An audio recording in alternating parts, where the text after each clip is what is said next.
Friends, आप सभी का आपके अपने YouTube channel legal and social awareness में बहुत बहुत स्वागत है। मैं करीम अहमद सिद्दीकी एडवोकेट। आज इस एपिसोड में बहुत ही महत्वपूर्ण कानूनी अधिकारों के बारे में बात करने जा रहा हूं। हाँ दोस्तों, आज के इस एपिसोड में देखेंगे कि उन व्यक्तियों को जिनको कि पुलिस के द्वारा किसी संज्ञेय अपराध किए जाने पर गिरफ्तार कर लिया जाता है, तो गिरफ्तार शुदा व्यक्तियों को कानून में क्या अधिकार दिए गए हैं। साथ ही साथ यह भी देखेंगे कि भारत के संविधान में भी गिरफ्तार शुदा व्यक्तियों को किस तरीके के अधिकार दिए गए हैं। तो बहुत ही महत्वपूर्ण जानकारी है, अक्सर आम लोगों की जिंदगी में काम आने वाली जानकारी है। कभी ना कभी या तो स्वयं के साथ या हमारे दोस्तों के साथ, परिवार वालों के साथ या रिश्तेदारों के साथ कोई ना कोई ऐसी घटना या हादसा हो जाता है कि थाना अदालत पुलिस के चक्कर में पड़ना पड़ता है। तो ऐसी स्थिति में यह जरूरी है कि हमें कानून की जानकारी हो। कानून की जानकारी होने पर हमारी परेशानी थोड़ा कम हो जाती है। जब कानूनी तौर पे लोग जागरूक होंगे तो सामाजिक तौर पर भी जागरूक होंगे। तो दोस्तों, जुड़े रहें आखिर तक, देखते हैं कि इस संबंध में क्या कुछ महत्वपूर्ण कानूनी जानकारी है। साथियों, इंडियन कॉन्स्टिट्यूशन के आर्टिकल 22 में दो महत्वपूर्ण अधिकार दिए गए हैं उन व्यक्तियों के लिए जिनको कि गिरफ्तार कर लिया गया है।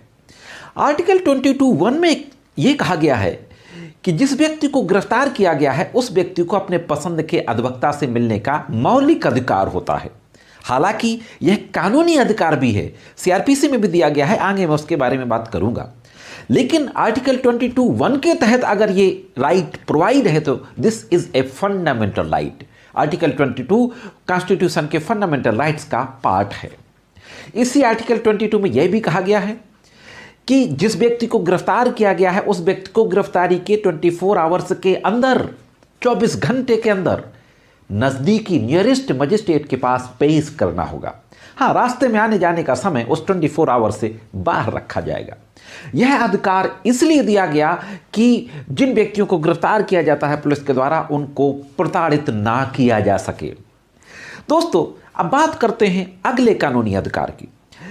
सीआरपीसी के सेक्शन 41D में भी इसी तरीके का अधिकार दिया गया है कि जो व्यक्ति गिरफ्तार हो जाएगा, गिरफ्तार शुदा व्यक्ति को अपने पसंद के अधिवक्ता से मिलने का पूरा अधिकार होगा, कानूनी अधिकार होगा। इसी तरीके से सीआरपीसी का जो सेक्शन है 57, सेक्शन 57 में 24 आवर्स की बात कही गई है कि गिरफ्तार शुदा व्यक्ति को गिरफ्तारी के 24 घंटे के अंदर नजदीकी मजिस्ट्रेट के समक्ष पेश करना होगा। तो आर्टिकल 22 में एज ए फंडामेंटल राइट यह अधिकार मिला हुआ है और सेक्शन 41D और 57 सीआरपीसी में एक महत्वपूर्ण कानूनी अधिकार के रूप में यह अधिकार मिला हुआ है।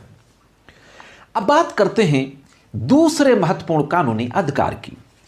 क्रिमिनल प्रोसीजर कोड का सेक्शन 51 में कहा गया है कि जिस व्यक्ति को गिरफ्तार किया गया है उसको गिरफ्तारी के आधार से अवगत कराया जाएगा। To inform the ground of the arrest, arresting के कारणों से अवगत कराया जाएगा। उसको बताया जाएगा कि आपको गिरफ्तार क्यों किया गया है। इसी तरीके से सेक्शन 52 ये कहता है कि अगर नॉन बेलेबल अपराध में गिरफ्तार किया गया है तो पुलिस उस व्यक्ति को यह भी बताएगी कि तुम्हें अधिकार है जमानत पर रिहा होने का, थाने से ही जमानत पर रिहा होने का अधिकार है। सेक्शन 50 सबसेक्शन 2 में सीआरपीसी में यह बात कही गई है। 2006 में सीआरपीसी में अमेंडमेंट करके एक धारा और जोड़ी जाती है इसी सीक्वेंस में 50A यानी 50 का। उस धारा में कहा जाता है कि जिस व्यक्ति को गिरफ्तार किया है उसकी गिरफ्तारी की सूचना उसके परिवार वालों को, रिश्तेदारों को या जिसे वो नामित करे, जिसके लिए वो कहे, उसको उसके अरेस्टिंग की इंफॉर्मेशन भी पुलिस के द्वारा इमीडिएट दी जाएगी। उसमें किसी भी तरीके की देरी या विलंब नहीं किया जाएगा। सीआरपीसी में ही सेक्शन 54 में ये कहा गया कि जिस व्यक्ति को गिरफ्तार किया गया है उसका एक मेडिकल, रजिस्टर्ड मेडिकल ऑफिसर जो कि गवर्नमेंट हॉस्पिटल का हो, उसके द्वारा उसकी पूरी बॉडी का चेकअप कराया जाएगा। इंटायर मेडिकल एग्जामिनेशन उसका होगा और उसकी एक कॉपी भी उस व्यक्ति को दी जाएगी। यह इसलिए कहा गया कि हम अक्सर देखते हैं कि पुलिस थाने में अक्सर मारपीट करती है, टॉर्चर करती है, 3rd डिग्री तक टॉर्चर करती है। तो पुलिस ने मारपीट तो नहीं की, उसको चोटें तो नहीं आई, इसलिए यह महत्वपूर्ण अधिकार दिया गया। और साथियों, एक और जो सबसे महत्वपूर्ण बात है, अक्सर मेरे भी 25 ईयर्स की जो प्रैक्टिस का एक्सपीरियंस है, मैं उससे बता रहा हूँ कि पुलिस गिरफ्तार करती है किसी और समय पर और दिखाती है किसी और समय पर। और इतना ही नहीं, गिरफ्तार करेगी बाजार से और दिखाएगी किसी और जगह से, उठा के ले जाएगी घर से और लिखा पढ़ी में दिखाएगी किसी और जगह से। समय का भी यही हाल है, किसी और समय पे गिरफ्तार करेगी और दिखाएगी किसी और समय पर। इस चीज को रोका जा सके, क्योंकि ये फेक अरेस्टिंग है। और आप समझ लीजिए कि किसी व्यक्ति को गिरफ्तार करना आर्टिकल 21 का वायलेशन है, अगर वो गिरफ्तारी कानून सम्मत नहीं है। तो जब कोई व्यक्ति किसी को गिरफ्तार करता है तो उसके व्यक्तिगत स्वतंत्रता को रोकता है। इसलिए फेक गिरफ्तारी बिल्कुल नहीं होना चाहिए। उसको रोकने के लिए एक धारा अमेंडमेंट करके सीआरपीसी में जोड़ी जाती है 41B। और 41B में कहा जाता है कि जब गिरफ्तार किया जाएगा किसी व्यक्ति को, तो गिरफ्तारी के समय एक मेमोरेंडम ऑफ अरेस्ट बनाया जाएगा, गिरफ्तारी का ज्ञापन बनाया जाएगा। और उस मेमोरेंडम ऑफ अरेस्ट में उस व्यक्ति की गिरफ्तारी का समय, गिरफ्तारी की जगह, ये सारी चीज़ों को लिखते हुए उसके किसी पारिवारिक सदस्य, रिश्तेदार या जानने वाले के सिग्नेचर और उस एरिया में रहने वाले किसी सम्मानित व्यक्ति के सिग्नेचर होना चाहिए। अरेस्ट मेमो में दी है। ज़्यादातर गिरफ्तारियां फर्जी तरीके से पुलिस के द्वारा की जाती हैं।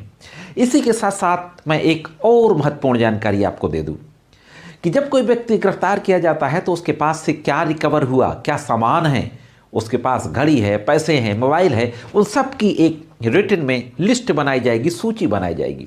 और जब भी वो छूट करके जमानत पर बाहर आएगा तो उस सूची के अनुसार उसको वो सारा सामान हैंड ओवर कर दिया जाएगा।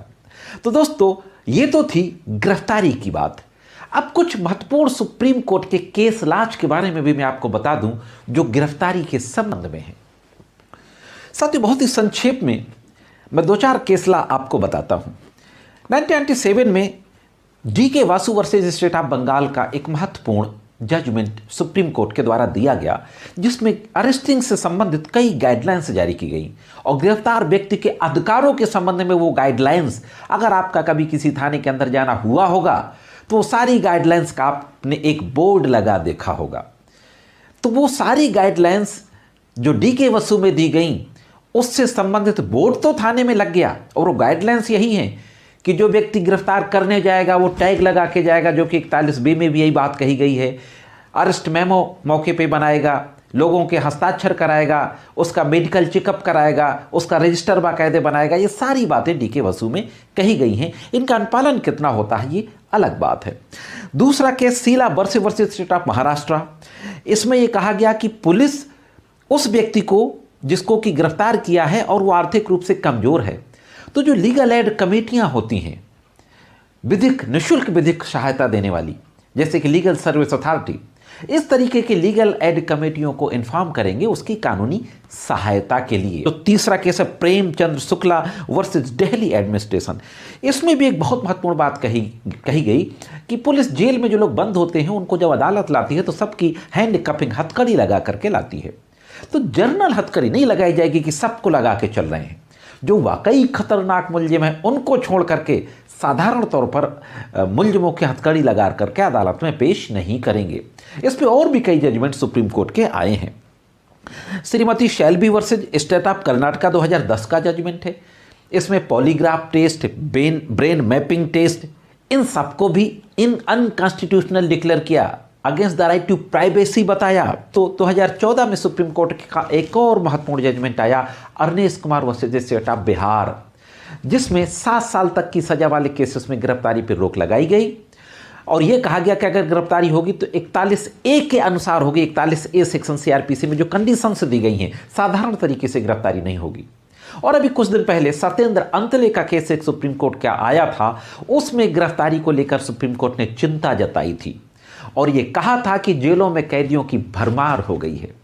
तो दोस्तों, यह थे कुछ महत्वपूर्ण सुप्रीम कोर्ट के केस ला और यह थी गिरफ्तारशुदा व्यक्ति के महत्वपूर्ण कानूनी अधिकारों के बारे में एक छोटी सी महत्वपूर्ण जानकारी। ये जानकारी कैसी लगी कमेंट्स करके जरूर बताएं और मेरे द्वारा जो जानकारी दी जाती वीडियो में अगर आपको अच्छी लगती हो तो वीडियो को लाइक करके शेयर कर दें। और अभी तक अगर आपने मेरे चैनल को सब्सक्राइब ना किया हो तो चैनल को सब्सक्राइब करके बेल बटन को दबा के ऑल पे सेट कर दें, जिससे कि इन फ्यूचर जो नए वीडियो जाते हैं उनका नोटिफिकेशन आप तक पहुंच सके। दोस्तों, आज की वीडियो में सिर्फ इतना ही। मिलते हैं किसी अन्य वीडियो में कानून की कुछ अन्य जानकारियों के साथ। तब तक कानून की विभिन्न तरीके की जानकारियों के लिए देखते रहें लीगल एंड सोशल।